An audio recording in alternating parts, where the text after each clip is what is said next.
Welcome to my channel MA physics class. আজকে আমি তোমাদের ক্লাস 10 এর চলতরিৎ চ্যাপ্টার পুরো প্লেলিস্ট বানাবো এবং প্রথম ক্লাস আজকে শুরু হচ্ছে। আজকে আমি তোমাদেরকে আধান, কুলম্বের সূত্র এগুলো নিয়ে বলবো। ভালো করে ভিডিওটা দেখতে থাকো, সবার আশা করি ভালো লাগবে এবং চ্যানেলটাকে সাবস্ক্রাইব করো যাতে পরের ক্লাসগুলো তোমরা সুন্দরভাবে দেখতে পাও এবং বন্ধুদেরকে শেয়ার করো। আচ্ছা দেখো, আজকে আমি তোমাদের প্রথম ক্লাস স্টার্ট করছি। আগে তোরা আগের ক্লাসে, নিচের ক্লাসে মনে হয় 7 কিংবা 8 স্থির তড়িৎ পড়েছিস, মনে আছে? সেই চিরুনিতে চুল আঁচড়ানোর কথা ওইসব ছিল। আগে তড়িৎ জিনিসটা কি জানতে হবে। তড়িৎ জিনিসটা জানার আগে আধান কি, আধান কথাটা শুনেছিস? আধান, আধান কথাটা শুনেছিস? আধান দুরকম হয়, প্লাস আধান, মাইনাস আধান, ধনাত্মক আধান, ঋণাত্মক আধান। আচ্ছা আধান জিনিসটা কি বা তড়িৎ জিনিসটা এলো কোথা থেকে, আমার এটা আগে জানতে হবে। যদি এটা স্থির তড়িতের চ্যাপ্টার, দেখ ধর তোরা জানিস পরমাণুর কেন্দ্রে থাকে নিউক্লিয়াস, যেখানে থাকে কি প্রোটন আর নিউট্রন, আর বাইরের চারি কক্ষপথে কি করে ইলেকট্রন গুলো গোল গোল ঘুরতে থাকে। প্রথম কক্ষপথে দুটো, তারপরে কক্ষপথে থাকে এরকম ভাবে থাকে 8টা, এরকম ভাবে থাকে। এবার ধর কোনো কারণে যদি এই যে কক্ষপথের বাইরের কক্ষপথের কোনো একটা ইলেকট্রনকে যদি বের করে দিতে পারি, তাহলে এই ইলেকট্রনটা যদি বাইরে বেরিয়ে আসে কক্ষপথ থেকে, তাহলে এই ইলেকট্রনটা মুক্ত হয়ে গেল কোথা থেকে? পরমাণুর নিউক্লিয়াস থেকে। যখনই এই ইলেকট্রনটা মুক্ত হয়ে যাবে তখন কি হবে? এই ইলেকট্রনটা যে কোনো জায়গায় মুভ করতে পারবে, যে কোনো জায়গায় যেতে পারবে। তো ইলেকট্রন এখানে যদি যে কোনো জায়গায় যেতে পারে, অর্থাৎ একটা মাইনাস আধান, ইলেকট্রন মানে কিন্তু একটা মাইনাস আধান, ইলেকট্রন কিন্তু নেগেটিভ আধান, নেগেটিভ চার্জ। তাহলে যদি নেগেটিভ চার্জ এক জায়গা থেকে অন্য জায়গায় মুভ করে তাহলে সেটা তড়িৎ উৎপন্ন হবে। মানে অ্যাকচুয়ালি যদি তোরা স্থির তড়িতের ঘটনা বলিস, তো মনে করে দেখতো চিরুনিতে যখন চুল আঁচড়াচ্ছিল তখনই সেগুলো কাগজের টুকরোগুলো অটোমেটিক আকর্ষণ করছিল। এটা কেন হচ্ছিল? এটার পিছনে ফিজিক্সটা কি, কেন হচ্ছিল? তোরা একটু মুখস্থ টাইপের করেছিস যে চিরুনিতে চুল আঁচড়াচ্ছে তাই এখানে স্থির তড়িৎ তৈরি হচ্ছে, তাই আকর্ষণ করছে। স্থির তড়িৎ জিনিসটা কিভাবে তৈরি হলো? আদান প্রদান, মানে ধর এই দুটো পেন খেয়ে যদি এরকম করে ঘর্ষণ করিস, এরকম করে যদি বারবার ঘর্ষণ করিস, দেখবি একটু পরে পেনটা উঠতে চায় না। দেখেছিস সেটা? পেনটা উঠতে চায় না, পেনটা মনে হয় যেন লেগে গেল। তো কেন উঠছে না? আচ্ছা এই দুটো পেনের মধ্যে কিন্তু পরমাণু আছে। তো এখানে থাকা পরমাণুগুলো নর্মালি যখন আমি হাতে ধরে আছি তখন কিন্তু কোনোটাতে আধান নাই। আচ্ছা আধান নাই মানে কি? আধান সত্যি নাই, আধান আছে কিন্তু নিউট্রাল পজিশনে আছে। মানে এই কেন্দ্রে নিউক্লিয়াসের যটা প্লাস থাকে, বাইরের কক্ষপথে তটাই ইলেকট্রন যদি থাকে তাহলে সেটা নিউট্রাল অবস্থায় আছে। প্লাস যটা মাইনাস তটা, মানে কি একে অপরকে প্রশমিত প্রতিমিত করে দিয়ে আছে। এবার যখনই ধর এরকম একটা পরমাণু নিলাম যার 10 নম্বরে কোন মৌল আছে, তাহলে এই যে এটা তো নিয়ন পরমাণু, 10টা ইলেকট্রন, দুটো আর 8টা, 10টা ইলেকট্রন। 10টা ইলেকট্রন যদি থাকে কক্ষপথে মোট, তাহলে এর কেন্দ্রের এই প্লাসের সংখ্যাও কটা হবে? 10টা হবে। কেন্দ্রেও প্লাসও 10টা থাকবে। তাহলে যটা প্লাস তটা বাইরে মাইনাস, তার মানে ওদের মধ্যে আকর্ষণ বলটা বা ওদের মধ্যে নিউট্রাল অবস্থায় থাকবে। যটা প্লাস আছে তটাই মাইনাস আছে, একে অপরকে ওটা প্রতিমিত করে দিচ্ছে। তাহলে এই পরমাণুটাতে কোনো কিন্তু আধান নাই। অ্যাকচুয়ালি আধান থাকলেও সেটা প্রশমিত হয়ে গেছে। যখনই এর মধ্যে অপর একটা পরমাণু নিলাম আমি, অপর একটা পরমাণু আছে ধর, সেই পরমাণুটা এই পরমাণুর সঙ্গে ঘর্ষণ করছি। যখনই ঘর্ষণ স্টার্ট করলাম তখনই কিন্তু এই বাইরের কক্ষপথের ইলেকট্রন গুলো যেহেতু নিউক্লিয়াস থেকে অনেক দূরে অবস্থিত, তাই অত বন্ডিং ভালো নাই নিউক্লিয়াসের মধ্যে। তাহলে কি করবে? যখনই ঘর্ষণ হবে, ঘর্ষণের কারণে কি হবে? একটা ইলেকট্রন এখান থেকে মুক্ত হয়ে যাবে, বের হয়ে যাবে। মানে দুটো পরমাণুর মধ্যে যে কোনো একজনের ইলেকট্রন মুক্ত হবে এবং আরেকটা পরমাণু সেই ইলেকট্রনকে গ্রহণ করবে। তাহলে এই পরমাণুটা ইলেকট্রন বের করে দিল ঘর্ষণের কারণে, তাহলে এখানে কি সৃষ্টি হলো? ইলেকট্রন বের করে দেওয়া মানে মাইনাস বের করে দিল, মানে ওর প্লাসের সংখ্যা বেশি হলো, তাহলে এ হলো ধনাত্মক, পজিটিভ। আর যে পরমাণুটা ওই পাশের ইলেকট্রন গ্রহণ করলো সেটা হলো কি নেগেটিভ। তাহলে দুটো পরমাণু যেটা আগে কোনো পজিটিভ নেগেটিভ ছিল না, কিন্তু যখনই ওদের মধ্যে ঘর্ষণ স্টার্ট করছি তখনই কি হচ্ছে, বাইরের কক্ষপথের ইলেকট্রন একজন ছেড়ে দিচ্ছে লুজ বাউন্ডের ফলে, এবং সেই ইলেকট্রন পার্শ্ববর্তী পরমাণুটা গ্রহণ করছে। তাহলে একজন ইলেকট্রন ছাড়া মানে সে পজিটিভ, আর একজন ইলেকট্রন গ্রহণ করা মানে নেগেটিভ হলো। তাহলে এই যে পজিটিভ এবং নেগেটিভ দুটো পরমাণু আলাদা আলাদা পজিটিভ নেগেটিভ তৈরি হলো, তার মানে কি করবে, পরমাণু দুটো এবার আকর্ষণ করবে, পজিটিভ নেগেটিভকে আকর্ষণ করে। ঠিক এই কেসটাতেও ঠিক সেম জিনিসটাই ঘটে। এইটাই বলছে কুলম্বের মানে স্থির তড়িৎ বল, কুলম্ব না সরি, এটাই বলছে স্থির তড়িৎ বল। এখানে কিন্তু আধান কিন্তু মুভ করছে না, অনেক দূর যাচ্ছে না, আধান বিনিময়ের সাহায্যে ওদের মধ্যে একটা আকর্ষণ বল সৃষ্টি হচ্ছে, এটা বলছে স্থির তড়িৎ আকর্ষণ বল। এই যে পেনটাকে আমি ঘর্ষণ করছিলাম, তার ফলে এদের মধ্যে ইলেকট্রন বিনিময় হয়েছে, যে ইলেকট্রন ছেড়েছে সে মাইনাস, আর যে ইলেকট্রন গ্রহণ করেছে সে প্লাস দিয়ে আকর্ষণ করছে। চিরুনি চুল আচড়ানোর ব্যাপারটাও সেম জিনিস, যখন চিরুনিতে চুল আচড়াচ্ছিস মাথার টাকের সাথে তোর চিরুনির ওই দাঁতগুলো ঘর্ষণ হচ্ছে, তো এই যে ঘর্ষণের কারণে কি হচ্ছে, চিরুনি বা মাথার যে কোনো এদের মধ্যে ইলেকট্রন বিনিময় হচ্ছে। ইলেকট্রন বিনিময় হলে কি হচ্ছে, চিরুনিটা আহিত আধানগ্রস্ত অবস্থায় চলে আসছে। এবার যখনই কাগজের টুকরোর কাছে নিয়ে যাচ্ছে, কাগজের টুকরোগুলোকে আকর্ষণ করছে। এবার বলবে কাগজের টুকরোগুলোকে আকর্ষণ করলো কেন, কাগজের টুকরো তো আধান নাই, কেন আকর্ষণ করলো বলতে পারবি, কেন আকর্ষণ করলো? হ্যাঁ দেখ, একটা পজিটিভ আধান, একটা পজিটিভ আধান কাকে আকর্ষণ করবে, নেগেটিভ আধানকে আকর্ষণ করবে, আকর্ষণ করবে, তাই তো? আবার একটা নেগেটিভ আধান কাকে আকর্ষণ করবে, পজিটিভ আধানকে আকর্ষণ করবে, মানে বিপরীত ধর্মী। আবার একটা পজিটিভ বা নেগেটিভ আধান, যে কোনো আধানই একটা নিস্তড়িৎ বা যার মধ্যে কোনো আধান নাই তাকে আকর্ষণ করে, যার মধ্যে কোনো আধান নেই মানে নিস্তড়িৎ, পজিটিভ নেগেটিভ কিছু নাই, নিস্তড়িৎ, তাকে আকর্ষণ করে। আমি একটা অন্য উদাহরণ দিই, নেগেটিভটাও তাই নিস্তড়িৎকে আকর্ষণ করে। আমি একটা জিনিস তোদেরকে বলি, তোরা মনে করে দেখতো চুম্বক জিনিসটা, চুম্বক ধর এটা চুম্বক, ঠিক আছে? এই চুম্বকের ধর এই ছোট চুম্বকের এদিকটা হচ্ছে উত্তর মেরু, এদিকটা দক্ষিণ মেরু। আবার একেবারে বড় চুম্বকের এই দিকটা উত্তর মেরু, এই দিকটা দক্ষিণ মেরু। তাহলে এই চুম্বকের উত্তর মেরু আর এই চুম্বকের দক্ষিণ মেরু পরস্পর কি করবে, আকর্ষণ করবে। আর এই চুম্বকের উত্তর মেরু আর এই চুম্বকের উত্তর মেরু পরস্পরকে বিকর্ষণ করবে, সমমেরু। এবার বলতো একটা চুম্বকের উত্তর মেরু অন্য চুম্বকের দক্ষিণ মেরুকে আকর্ষণ করছে, এবার তুই চুম্বক সরিয়ে রাখ, চুম্বক সরিয়ে রেখে অন্য কোন একটা অনায়িত বস্তু যেটা চুম্বক না, লোহা, তাকে নিয়ে এসছি, তাকেও তো আকর্ষণ করবে। তাহলে আকর্ষণ কিন্তু এই উত্তর মেরু বা দক্ষিণ মেরু চুম্বকের এরা কিন্তু আকর্ষণ অন্য বিপরীত মেরুকে আকর্ষণ করতে পারে, বা অন্য একটা লোহা যেটা চুম্বকই না তাকে আকর্ষণ করতে পারে।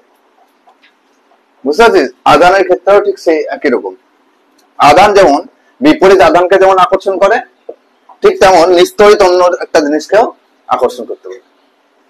কিন্তু বিকর্ষণ নিস্তড়িতের মধ্যে কখনো হয় না। বিকর্ষণ কখন করবে, বিকর্ষণ কখন করবে বলতো, যখন উত্তর মেরু কাছে নিয়ে আসবো তখনই ও বিকর্ষণ করবে, যখন দক্ষিণ মেরু কাছে নিয়ে আসবো তখনই কিন্তু বিকর্ষণ করবে। কিন্তু কখনো এরকম দেখেছি যে চুম্বক লোহাকে বিকর্ষণ করছে? অর্থাৎ একটা আধান বা একটা চুম্বক, চুম্বক আর আধান কিন্তু অনেকটা একই জিনিস, একই টাইপের। হ্যাঁ, তোরা এই যে আধানের ক্ষেত্রে বা চলতরিতের ক্ষেত্রে যেসব জিনিসগুলো পড়বি, সেম ক্যালকুলেশন, সেম মেথড আবার চুম্বকেও আছে। তোদের এখানে নাই, ক্লাস 10 এর সিলেবাসে নাই, তোরা 12 এ উঠবি, যখন সায়েন্স নিবি তখন দেখতে পাবি যে যা যা জিনিস তোরা তড়িতের ক্ষেত্রে পড়বি সেম জিনিস আবার চুম্বকের ক্ষেত্রেও পড়বি। আচ্ছা, চুম্বকে যেমন অনায়িত বস্তু যেটা যেটা চুম্বক না সেটাকেও আকর্ষণ করছিল, এখানেও তাই, একটা আহিত বস্তু পজিটিভ আধান, সেটা একটা অনায়িত যার মধ্যে কোনো আধান নাই তাকেও কিন্তু আকর্ষণ করবে, কিন্তু বিকর্ষণ কখনো তাকে করবে না। বিকর্ষণ সমমেরু হলেই বিকর্ষণ করবে। তাই এখান থেকে একটা কোশ্চেন আসে, সেটা হচ্ছে বিকর্ষণই তড়িৎগ্রস্ততার প্রকৃষ্ট প্রমাণ। কিন্তু তড়িৎগ্রস্ত আছে কিনা সেটা আমি বুঝতে পারি আকর্ষণের কারণ। ধর আমি একটা জিনিস ভালো করে সিম্পল জিনিস বল, ধর একটা বস্তু আমি রেখেছি, একটা মানে আধান রেখেছি যার এদিকে উত্তর মেরু এদিকে দক্ষিণ মেরু আছে। এবার একটা বস্তুকে যদি আকর্ষণ করে, ধর এই এদিকটা পজিটিভ আছে, এই ব্লু কালারের এদিকটা পজিটিভ আছে। এবার অন্য একটা বস্তু, এটাতে কোনো আধান আছে না নাই সেটা আমি জানি না, ধর তাহলে এই বস্তুটাকে যদি আকর্ষণ করে তাহলে আমি বুঝতে পারবো এটার আধান আছে কি নাই, বুঝতে পারবো। দেখ এই বস্তুটাকে যদি আকর্ষণ করে তাহলে এই বস্তুটা আধান আছে কি নাই সেটা বুঝতে পারবো না। কেন? কারণ এই বস্তুটাতে যদি আধান থাকে তাহলে আকর্ষণ করছে মানে এটা উত্তর মেরু হলে এটা নিশ্চয়ই দক্ষিণ মেরু, বুঝতে পারছিস? এই চুম্বকটার এটা উত্তর মেরু হলে এটা দক্ষিণ মেরু হতে হবে। মানে যদি আমি পজিটিভ দিয়ে ধরি, আধান দিয়ে ধরি, এটা যদি পজিটিভ আধান হয় তার মানে এটা নিশ্চয়ই নেগেটিভ আধান হতে হবে, তবে আকর্ষণ করবে। আবার এটা নেগেটিভ আধান না হয়ে যদি এটা নিস্তড়িত হতো, যার মধ্যে কোনো আধান নাই, তাহলেও তো আকর্ষণ করতো। তাহলে একটা বস্তুকে আকর্ষণ করলে আমি বলতে পারবো এটা নিস্তড়িত না বিপরীত আধান আছে?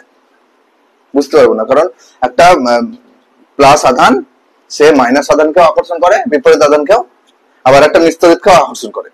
তাহলে যে ছুটে আসছে সেটা মাইনাস আসছে না নিস্তড়িত আসছে সেটা কিন্তু বোঝা যাবে না। কিন্তু বিকর্ষণ বুঝতে পারা যায়। কেন? কারণ বিকর্ষণ একমাত্র সমমেরুর ক্ষেত্রেই ঘটে। যদি দুটোই পজিটিভ হয় তাহলে কিন্তু বিকর্ষণ করবে। কখনো নিস্তড়িত কোনো বস্তুর সাথে কখনো বিকর্ষণ হয় না। সেই জন্য বলছে যে বিকর্ষণের সাহায্যে তড়িৎ বস্তুটা আমরা প্রকৃতভাবে বুঝতে পারি, আকর্ষণের সাহায্যে বুঝতে পারি। ঠিক আছে? কারণ আকর্ষণ, ধর একটা পজিটিভ আধান আছে, এই পজিটিভ আধান নেগেটিভ আধানকেও আকর্ষণ করে, আবার একটা নিস্তড়িত যার মধ্যে কোনো আধান নাই তাকেও আকর্ষণ করবে। তাহলে এই বস্তুটা যদি দুজনেই ছুটে আসে তাহলে আমি বুঝতে পারবো কোনটা মাইনাস কোনটা নিস্তড়িত, বুঝতে পারবো। কিন্তু একটা পজিটিভ আধান যদি কোনো একটা জিনিসকে বিকর্ষণ করে, দূরে ঠেলে দেয়, তার মানে অবশ্যই আমরা এটা কনফার্ম যে এটা প্লাস আধান আছে, সম আধান, তবে বিকর্ষণ করছে। কখনো নিস্তড়িতকে বিকর্ষণ করতে পারে না। তার জন্য বিকর্ষণ জিনিসটার সাহায্যে আমরা তড়িৎগ্রস্ত আছে কিনা বা আধান আছে কিনা তার প্রকৃতভাবে বুঝতে পারি। ঠিক আছে? কোশ্চেনটা লিখে নেয়। আচ্ছা তোরা বলতো, আমাদের ইন্ডিয়ান যে রুপি টাকা, এই টাকার সবচেয়ে কম টাকা কোনটা? কত টাকা চলে আমাদের? 50 পয়সা চলে না, চলে না বললেই চলে। 1 টাকা ধর, তো আমি 2 টাকা ধরে নিচ্ছি। ঠিক আছে? 1 টাকা ধরছি, 1 টাকা ধরছি। ঠিক আছে, ঠিক আছে। তার মানে 1 টাকাটা হচ্ছে 1 টাকা, এটা হচ্ছে আমাদের ইন্ডিয়ান রুপি বা ইন্ডিয়ান টাকার মধ্যে সবচেয়ে কম টাকা। টাকাকে 1 টাকাকে যদি আমি 1 দিয়ে গুণ করি তাহলে কি পাবো? 1 টাকা পাবো। এই 1 টাকাকে আমি যদি 2 দিয়ে গুণ করি তাহলে 2 টাকা পাবো। এই 1 টাকাকে যদি 3 দিয়ে গুণ করি 3 টাকা পাবো। এরকম করে ডট ডট ডট করতে করতে তুই 1 টাকাকে ধর 1000 দিয়ে গুণ করলি তাহলে 1000 টাকা পাবো। 1 টাকাটা হচ্ছে সর্বনিম্ন টাকা, যাকে আমি 1 2 3 4 দিয়ে গুণ করে আমার যত টাকা ইচ্ছা আমি বানাতে পারি। কিন্তু 1-এর থেকে কম টাকা কিন্তু বানানো সম্ভব নয়। তাহলে এইটাকে বলছে, এই যে মিনিমাম যে টাকাটা, এটাকে বলছে কোয়ান্টাইজড। এটাই বলছে কোয়ান্টাইজড। তোরা একটা কথা বোধহয় শুনেছিস, কোয়ান্টাম ফিজিক্স নাম শুনেছিস মনে হয়।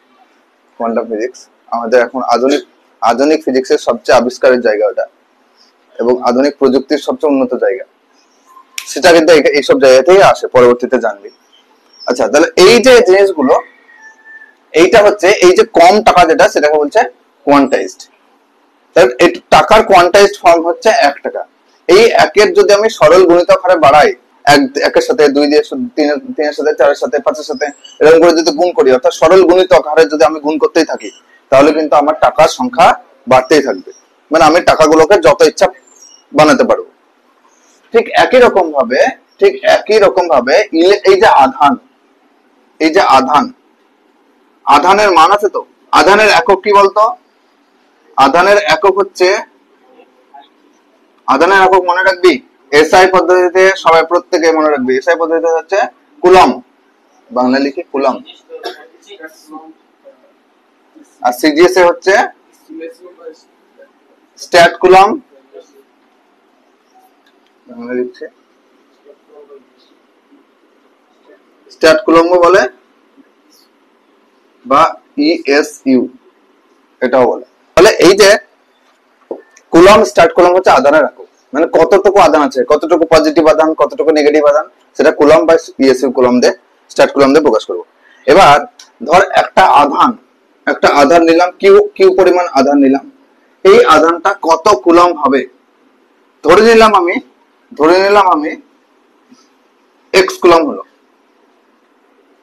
তাহলে মনে রাখবি এই আধানের সর্বনিম্ন মান যেটা, যেমন টাকার সর্বনিম্ন মান কত ছিল 1 টাকা, ঠিক সেরকম এই আধানের মানের সর্বনিম্ন মান যেটা, সেটাই হচ্ছে ইলেকট্রনের আধান, সেটাই হচ্ছে ইলেকট্রনের আধান। তাহলে ইলেকট্রনের আধান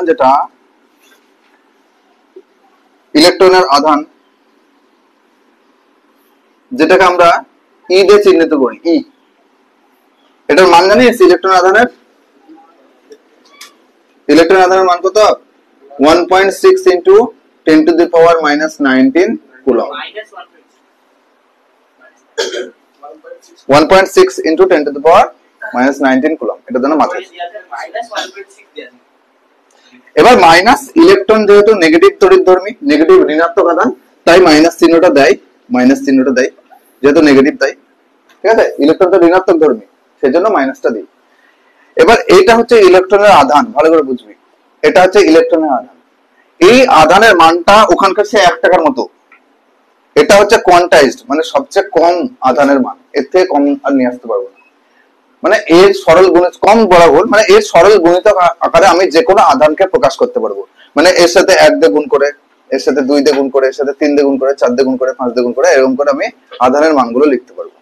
তাহলে এর সাথে যদি 2 দিয়ে গুণ করি, তাহলে 1.6 into 2 কত হয়? 3.2 into 10 to the power minus 19 coulomb.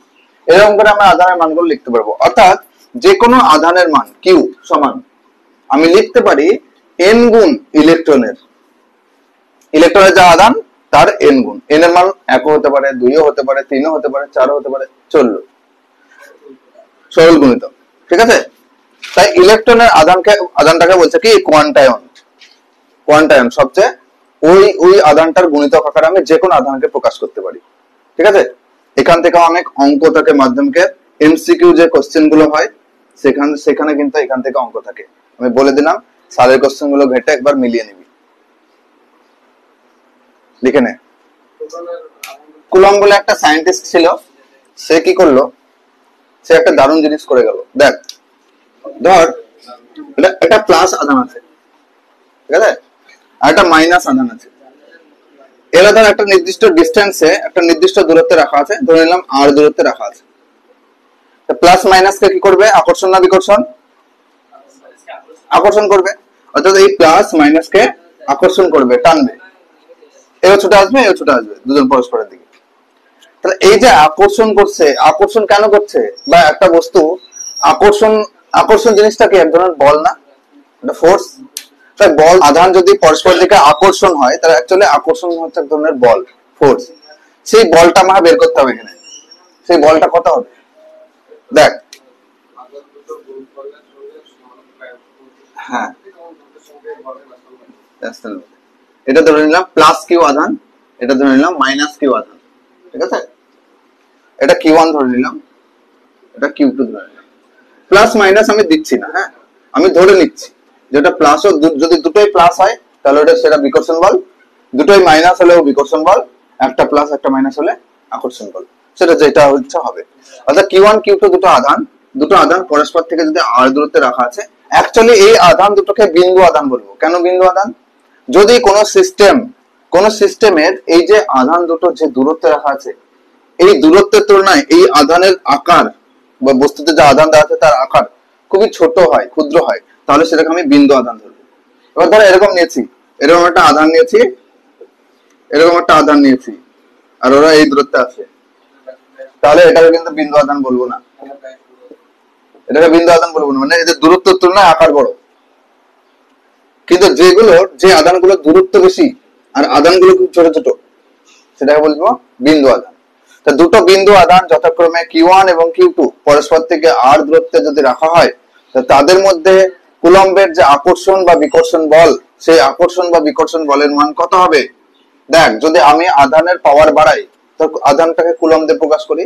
ধর এখানে আমার আছে 3 কুলম্ব আধান, এখানে আছে ধর 6 কুলম্ব আধান। দুটো আধান কি করবে? পরস্পর যে আকর্ষণ বা বিকর্ষণ বল কাজ করবে, যদি এমন থাকে 3 কুলম আর এদিকে ধর 103 কুলম আছে, কোনটার ক্ষেত্রে আকর্ষণ বিকর্ষণ বল বেশি হবে? দেখ এদের 103 আর 3 এর মধ্যে আকর্ষণ বিকর্ষণ বেশি হবে না? অর্থাৎ যত আধানের পরিমাণ বাড়ছে, যত এই দুই মেরুতে আধানের পরিমাণ বাড়ছে, বেশি কুলমের আধান দেব, তত তার সেই বলটা স্ট্রং হবে, বেশি বেশি আকর্ষণ বা বিকর্ষণ বলটা বেশি স্ট্রং হবে। আর যদি খুব কম পরিমাণে আধান দিই তাহলে তাদের আকর্ষণ বিকর্ষণ বল কম হবে। তাহলে এই যে আকর্ষণ বা বিকর্ষণ বলটা সমানুপাতিক হয় কার সাথে? ওদের আধানের গুলোর সাথে, অর্থাৎ Q1 এবং Q2 এদের আধানের গুণফলের সাথে সমানুপাতিক হয়। মনে থাকবে, সমানুপাতিক। এবার বলতো এই আধান দুটোর মধ্যে দূরত্ব যত কাছে আছে তত আকর্ষণ বল বেশি হবে, না অনেক দূরে? ধর এখানে একটা আধান রেখেছে, অনেক দূরে রেখেছে আর কাছে, অর্থাৎ যত দূরত্ব কম হবে তত তাদের মধ্যে আকর্ষণ বা বিকর্ষণ বল বেশি হবে। তাহলে অ্যাকচুয়ালি এই ফোর্সটা ব্যস্তানুপাতিক, দূরত্ব কম আকর্ষণ বল বেশি, একটা কম একটা বেশি, তার মানে কি 1/r দূরত্বের সঙ্গে, অ্যাকচুয়ালি দূরত্বের বর্গের সাথে হবে, দূরত্বের বর্গের সাথে ব্যস্তানুপাতিক। তোরা ক্লাস 9 এ বোধহয় পড়েছিলি মহাকর্ষীয় বল, মনে পড়ছে? সে ওদের বলটা ওদের ভরদের গুণফলের সাথে সমানুপাতিক আর দূরত্বের বর্গের সাথে ব্যস্তানুপাতিক। F সমান m1 into m2 by r square এরকম করছিলি, এটা ধ্রুবক নিচ্ছিলি জি হচ্ছে গ্র্যাভিটেশনাল কনস্ট্যান্ট, মহাকর্ষীয় ধ্রুবক, নিউটনের ওখানে ক্লাস 9 এ। হ্যাঁ, ওই সেম জিনিস এখানে, ওই জিনিসটা একই টাইপের। অ্যাকচুয়ালি একটা মিমস করলে একসঙ্গে করলে কি হবে, F একদিকে আছে লিখলাম, সমানুপাতিক এই দুটো গুণ করব, Q1 Q2 আর 1/r স্কয়ার গুণ করলে কত হবে? Q1 Q2 by r square. তাহলে F সমান দেব একটা, একটা ধ্রুবক আসবে k into Q1 Q2 by r square হলো। এবার এই জায়গাটায় এই যে ধ্রুবকটা নিলাম k, এটা উঁচু ক্লাসে গিয়ে, উঁচু ক্লাস বলতে গেলে ক্লাস 12 এ গিয়ে এই কে পড়বি না, কেটা দেখবে এরকম পড়বে, আমি লিখে দিচ্ছি তোদেরও। কেটা actually 1/4 pi epsilon not, 1/4 pi epsilon not, এটা হ্যাঁ উপরে আর স্কয়ার। অ্যাকচুয়ালি যেটা কে তোরা পড়ছিস বইয়ে ক্লাস 10 এর সিলেবাসে, সেটা পরে গিয়ে এইটা পড়বি 1/4 পাই এপসাইলন নট, যেখানে এপসাইলন নটটাকে বলছে শূন্য মাধ্যমে তড়িৎ ভেদ্যতা, এগুলো পরে ডিটেইলসে পড়বি। আমি এটাকে শুধু লিখে দিলাম, জাস্ট মনে রাখবি এপসাইলন নট, এটার নাম হচ্ছে এপসাইলন। অ্যাকচুয়ালি এখানে নিচে একটা জিরো দেওয়া মানে এটা নট বোঝাচ্ছে, শূন্য মাধ্যম বোঝাচ্ছে। নিচে কেটা কি অ্যাকচুয়ালি 1/4 পাই এপসাইলন, এটা কি কুলম্বের ধ্রুবক, কেটাকে বলছে কুলম্বের ধ্রুবক, কুলম্বের ধ্রুবক। আচ্ছা, কুলম্বের ধ্রুবকের একক কি হবে বল? একক মাত্রা বের করব। কে সমান কি হবে? কে এর মানটা বের করি প্রথমে। কে এর মান হচ্ছে, এই কুলম্বের ধ্রুবকের মান মনে রাখবে, অঙ্ক করার সময় লাগবে, খুবই ইম্পর্টেন্ট। কে যে ধ্রুবক, এটার মান হচ্ছে এসআই পদ্ধতিতে হচ্ছে 9 into 10 to the power 9, এককটা আমি বলবো পরে, এককটা পরে বলছি। এটা হচ্ছে এসআই, আর কে এর মান সিজিএস এ কত? 1। এটা জন্য অবশ্যই মনে রাখবি, নাহলে অঙ্ক করতে পারবি না। কে এর মান কোথা থেকে পাবো তেমন হবে, ঠিক আছে? কে এর মান 9 into 10 to the power 9 SI পদ্ধতিতে, আর সিজিএস হচ্ছে 1। কে এর কোনটা কুলম্বের সূত্র থেকে পেয়েছি। আমরা এখন বের করব কে এর একক আর মাত্রা। তা কে সমান এখান থেকে কি লিখব বল? কে সমান f into r স্কয়ার, কোণাগুণি গুণ করলে বাই Q1 Q2 টা নিচে নামবে, তাই তো? আর বল f এর একক কি, বলের একক কি? বলের একক নিউটন ইনটু আর মানে দূরত্ব, দূরত্বের একক মিটার, মিটারের স্কয়ার আছে, দূরত্বের স্কয়ার, বাই নিচে হচ্ছে কিউ এর একক কি? আধানের একক কুলম। এখানে দুটো আধান আছে, Q1 Q2 মানে কুলম ইনটু কুলম মানে কুলম স্কয়ার। তাহলে অ্যাকচুয়ালি পেলাম কি? নিউটন মিটার স্কয়ার, আর কুলম স্কয়ারটা উপরে উঠলে কুলম টু দি পাওয়ার -2 হলো। এটা কিসে পেলাম? এসআই পদ্ধতিতে। বলতো সিজিএস এ কি হবে? এখান থেকে নিউটনের জায়গায় হবে ডাইন, মিটারের জায়গায় হবে সেন্টিমিটার স্কয়ার, কুলমের জায়গায় হবে স্ট্যাট কুলম, স্ট্যাট কুলমের পাওয়ারে -2, এটা সিরিজ ওই এসইউ -2 করলে হতো। এরপরে হচ্ছে যেটা করা হতো যে ছায়ার বই, এটা নাই, ঠিক আছে, অভিনবত থাকলেও থাকতে পারে জানি না, দেখিস, কিন্তু লাগবে, সেটা হচ্ছে তড়িৎ ক্ষেত্র। তড়িৎ ক্ষেত্র আচ্ছা, তড়িৎ ক্ষেত্র কিন্তু লাগবে। তড়িৎ ক্ষেত্র জিনিসটা কি? Electric field. অ্যাকচুয়ালি যদি সহজ ভাষায় বলি, বাচ্চা ছেলের ভাষায় বলি, তাহলে ইলেকট্রিক ফিল্ড হচ্ছে, নামের মধ্যে অ্যান্সারটা লুকিয়ে আছে। তড়িৎ ক্ষেত্র মানে হচ্ছে কোন একটা আধান, ধর কিউ আছে, এই আধানটা অন্য কোনো আধানকে আকর্ষণ করবে, নাহলে বিকর্ষণ করবে, যে কোনো একটা করবে। সমাধান হলে বিকর্ষণ, বিপরীত আধান হলে আকর্ষণ। তো অন্য কোনো আধানকে আকর্ষণ বা বিকর্ষণ করতে গেলে একটা তো এলাকা দরকার, ওর একটা রিজিয়ন দরকার, ওর সেই যে এলাকার মধ্যে অন্য কোনো আধান থাকলে ওকে আকর্ষণ বা বিকর্ষণ করবে, সেই এলাকা বা সেই ক্ষেত্রটাকে বলছে কি? তড়িৎ ক্ষেত্র। রেঞ্জ, একটা আধানের কতটা রেঞ্জ, কতটা এলাকায়, কতটা রিজিয়নের মধ্যে ও তার কুলম্বের আকর্ষণ বা বিকর্ষণ বল কাজ করবে, ঠিক আছে, সেটাকে বলছে তড়িৎ ক্ষেত্র। এটা সিম্পল ভাষায়। আর যদি ফিজিক্সের ভাষায় একটু ভালো করে বলা হয়, তাহলে হচ্ছে এরকম যে একটা +1 আধানকে, অর্থাৎ ধনাত্মক আধানকে, একক ধনাত্মক আধানকে, একক ধনাত্মক আধানকে, ঠিক আছে, যদি কোন একটা আধানের কাছে নিয়ে আসা হয়, ঠিক আছে, তাহলে সে যে বলটা অনুভব করবে, এই কিউ আধানের জন্য যে বল অনুভব করবে, যে ফোর্স অনুভব করবে, সেটাই বলছে তড়িৎ ক্ষেত্র। কি বললাম? কোন একটা একক ধনাত্মক আধানকে অন্য কোনো আধান কিউ এর কাছে যদি নিয়ে আসা হয়, তাহলে এই আধানটা একটা ফোর্স অনুভব করবে, তো সেটা বিকর্ষণ হতে পারে বা আকর্ষণ হতে পারে। যে ফোর্সটা বা যে বলটা অনুভব করছে, সেটাকে বলছে এই আধানের তড়িৎ ক্ষেত্র। তাহলে বলতো কি হবে?